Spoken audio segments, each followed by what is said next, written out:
Hello everyone, it is the SeaTactics, and, well, I'm a week late on this video, but we're still going to do it anyways, because I promised you guys at least one of them, and that's, well, the only one I promise from now on is Legend Galactic Hero, so if I don't even do that, then, I mean, how useful am I really? So, that's right, we're going to still continue to do Legend of the Galactic Heroes weekly, but the other two we will not, sadly. So, let's begin. Episode 8 begins with a small setup. Lord Castrop, a very powerful person, politically speaking, dies, and when he died, all of his secrets of embezzlement came to light. The Empire then decided to seize and take back all of what he embezzled. During this time, Reinhardt established the Fleet Admiral's Mansion, not to be confused with a house party or a streamer house like you see on Twitch and stuff. They all live together to basically be crazy military badasses, which is the huge difference. After the opening, two rando guys are discussing the politics behind moving forward with Kirheis, which, by the way, I called him Kirchis before, I realize now it's Kirheis. If he fails, it's basically not on them, but if he succeeds, the mission, they all benefit from that, of course. This is basically the same thing they did to Yang with the taking of Vizerlon.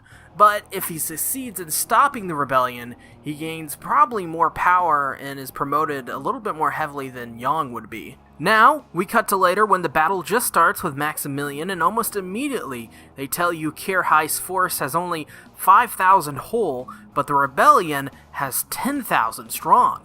This does not prove a problem as they lure the rebellion in and then close the gap at the last second, stopping the battle. Kirheis then tells the rebellion leader to stop or they will senselessly die in battle, pretty much. Words of reason do not get through to Maximilian as he wants to continue his attack, even if it means killing his own people in the process.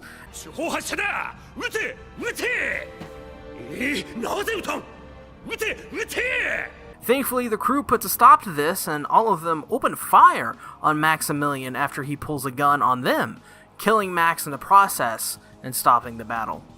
This whole scene was fantastic, and one of the things I liked about this scene was the development of Maximilian. We see him starting off where he was like, no, you're not going to take all the stuff that my father embezzled or whatever it was. And now he's kind of lost it. You can tell that this man, just from really the first scene, but definitely his last moments of life, that this man cared for no one. He was a person who had his beliefs in that he was the center of the universe, pretty much, and that everything revolved around him. Even so that, just like the commander from the last episode, who senselessly died, he would sacrifice his own people, and even himself to a certain extent, just to say, fuck it, and, watch the whole world burn, basically. And that's kind of what this guy was. And, I'm kind of glad he died. He was not a very nice person. But, like I said, this whole scene was fantastic, and not just Maximilian and his characterization. The first thing I immediately noticed was the music. I mean, there wasn't a whole lot of fighting in this scene in particular, as much as others would, and especially you wouldn't think that with a battle of 10,000 versus 5,000. But, I mean, no one even died in this battle. Everyone lived besides Maximilian. He was the only person who died, and he died from the people that he gathered, which is kind of funny in a way. But, the music, it was so pounding. It was so good. It was in there. It was so unique. We've heard this score before, but this scene, I felt like we got to hear more of it, and it just sounded good in this scene in particular. I don't know what it was, and especially now that we've got an even closer look at how the CGI ships work, I think this is the first time that we've actually seen a close-up of, like, a ship, like an actual real close-up. And it looks awesome. The CGI in this anime, and this scene in general, is just off the charts. But, yeah, let's move on. After the battle, Kirheis is promoted and given a huge celebration. Afterwards, one of the people I originally thought died in the Battle of Iserlohn arrives. It turns out that he was the only guy, and his name, by the way, is Oberstein, in that fleet that got destroyed by Young, talking sense to the captain. He escaped, though, and because of this, he is ridiculed by pretty much everyone in the Empire. But he wants something. You see, Oberstein was born with defects, and therefore he would have been killed because people with defects are killed at birth in the Empire. ルドルフ大帝の知性であれば、劣悪遺伝子排除法によって赤ん坊の頃に抹殺されていたでしょう。お分かりになりますか？私は憎んでいるのです。It's kind of cruel. This has made him hate the Empire, and he wishes to join Reinhardt in his own rebellion against the Empire. Reinhardt, to keep up a front, asks Kircheis to arrest him, but calls it off. This scene was really interesting. It turned a lot of things on its head, and the next one will as well. But there was a lot of questions that came from this, like, how did Oberstein find out about Reinhardt? Because he walked in, and he immediately knew that Reinhardt and Kircheis are in it for themselves.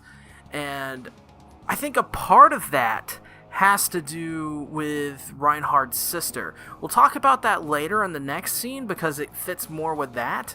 But, I mean, it's obvious Oberstein, even though he's blind and he has no eyes, his listening, and I guess that's how he defines a person's character, just from listening to people.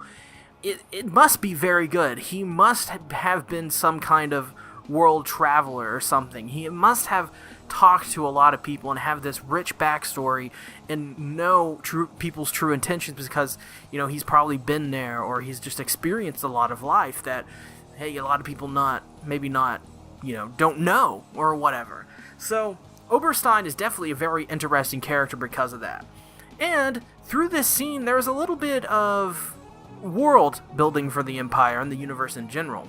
So there's this law in the Empire that if you're born with a defect, it means that you will be killed. At least that's what I got from that scene. And the only reason Oberstein survived is because he was saved. He was saved and given those prosthetic eyes. So it makes you wonder, like, from a perspective of, like, the only kind of things we've seen from the Empire so far have made me say, yeah, the Empire, it's pretty bad, but, you know, the Galactic Federation planet, the Alliance, I should have just said the Alliance, they have their problems too. But now, with this little hint from Oberstein, the Empire is much more worse off than I would have ever expected it to ever be. It looks like a nice place. It sure as hell isn't. It's definitely not a place that you would want to be. The scene here also puts into perspective that I don't think we have to wait long until Reinhardt overthrows this dictatorship. And so, because of that little thing, I do want to move on to the next, the next scene, and then we'll talk a little bit about that and do the last scene. The next scene sees Reinhardt turning down higher positions, which astonishes everyone. Then we get one of our first glimpses of the Emperor, and he knows more than we think he did initially. He knows that Reinhardt is planning to overthrow the Empire, and the Emperor, shockingly, doesn't mind this and wants to see it go out with a kind of bang. Huge turn of events here. The Emperor, he just doesn't mind being overthrown. And this is the second person that has kind of seen through Reinhardt. And for all we know, he's never seen Reinhardt before, and he already knows from his actions that he's obviously planning at least something to overthrow in some capacity.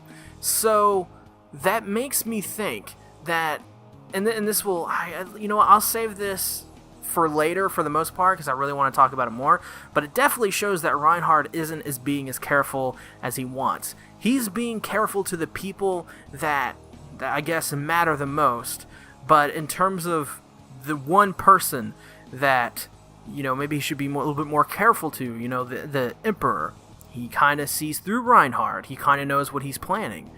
And that kind of puts into perspective that, you know, the Emperor is probably a little paranoid, but also very smart. And I don't think that just because from this scene that we get like, oh, well, I don't care. I would rather see it go out in the bang if it's going to be overthrown anyway. I don't think what he means by that is I'll peacefully surrender. I think what he means by that is I will destroy this planet. I will destroy the Empire. So help me God. That's how much I am willing to fight for this, even though I know Reinhard could possibly win. I'm going to make him fight for it. I think it's one of those kind of like, oh yeah, well, I don't mind if it gets overthrown. I want to see it go out with a bang. He definitely wants to see it go out with a bang. どうせ滅びるならせいぜい華麗に滅びるが良いのだ。But yeah, no, let's move on to the next scene. The last scene of this episode was Reinhard and Kierheis discussing Oberstein. They end up agreeing to let him join as they feel he won't betray them and isn't beholden to anyone but himself. They also realize he wants to use Reinhard and Kierheis, but Reinhard remains unfazed by this, saying that if he can't control one man, how can he rule the universe? And he makes a good point, and that's when the episode ends. So going back a little bit to Reinhard's sister, I think Reinhard's sister is the biggest reason as to why he's going to be making a lot of mistakes. And it's because I feel Reinhard is very young, and because of this, you know, we've already seen that he's made mistakes in the sense that the Emperor probably knows he's planning an overthrow, and he probably knows that he's going to get far. So, and we already see Oberstein, he knows because he's very smart as well. So I think one of the reasons because of that, and I think Oberstein and the Emperor know for different reasons. I think the Emperor knows this because, or it's because, you know, it's Reinhard's sister. That's his, you know, it's his harem or his bride or wife or whatever it may be. I can't remember, but you know, he has Reinhard's sister, and I guarantee you he knows about what happened the day she was taken away from him. And there's no way that Reinhard's sister doesn't talk favorably about Reinhard to the Emperor, if they do talk at all. So it's obvious that from that perspective, I think the Emperor knows that he wants his sister back. And I think that's one of the reasons why he knows. I think that's the main reason, in fact. As for Oberstein, I don't know how he knows yet. I don't know any hints as to how he knows. I think he's just I think he's taking a shot in the dark.